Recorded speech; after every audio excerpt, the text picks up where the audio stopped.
I'm Rajeshri Venkatramanan, taking shortened classes and reading dictations 120 words. Please give rating and write a short review if you like my dictation. This dictation is within 7 minutes, 120 words. Okay, we can start. Ever since I landed in your beautiful city 24 hours back, I have received such an amount of affection and kindness that I feel overwhelmed. I have been trying to visit the different states in the country, and this is the first state in the south which it has been possible for me to visit as President of the Republic of India. I am really happy that I have been something of this beautiful part of the country. You are all aware that within the last 3 years we had such tremendous changes in the country. Those who work for Swaraj in the years gone by could hope for nothing better than what we have achieved. It is now for us to maintain the freedom that we have been and to make our people prosperous and happy. Our freedom will have no meaning unless its fruits are enjoyed by every individual that inhabits this vast land, and unless every individual feels that he is better in every respect. A great responsibility has been cast upon all, and what I want you, common men and women of this country, to realize is that it is no use leaving things to what is known as the government. With adult franchise, we now have a system in which every individual has his share in the government. We can no longer say that the government is something different from the people at large. Every individual, high and low, must make his or her contributions to the betterment and prosperity of the masses. We have, during these 3 years, been passing through rather difficult times. You in the south, who are so far away from the places where we have had such tremendous difficulties, may not fully realize the vastness of the catastrophe. You cannot perhaps appreciate the magnitude of the problem which our government had to face on the very morrow of its existence. Vast masses of uprooted humanity, both in the west and in the east, had to move from their hearth and home, leaving everything behind in search of a place where they could live with safety and honor. It was not a case of few people from the west alone, now known as Western Pakistan. Not less than 5 million people,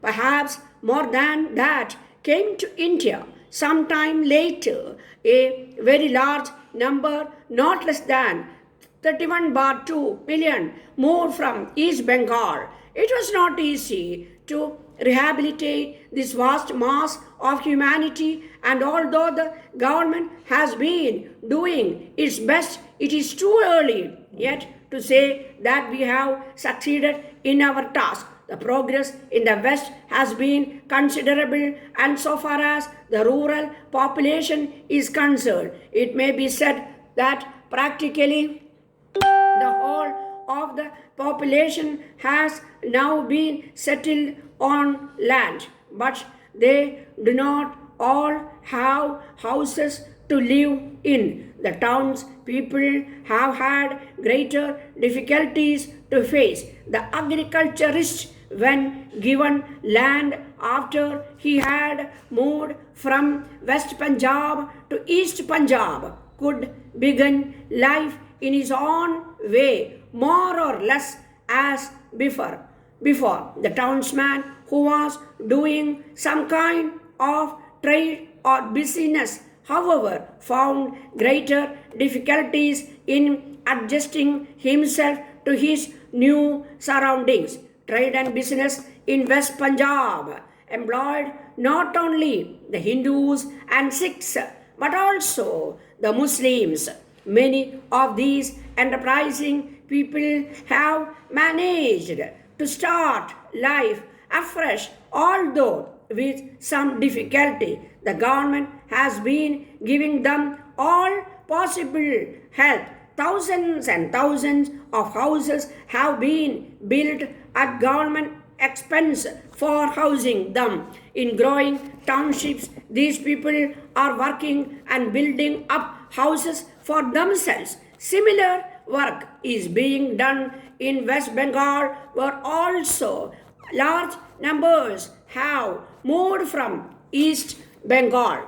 There have been other problems confronting our government. We have had difficulties over food, which you also have been experienced as much as, if not more than, the people in other parts. Even before the position, we used to import large quantities of food grains. It used to come mostly from Burma, where they have a surplus of rice. Since the war difficulties have arisen, Burma is not able to produce as much as she used to do before. A great source of supply thus very largely cut off. Of course, Burma is now coming up again with large and larger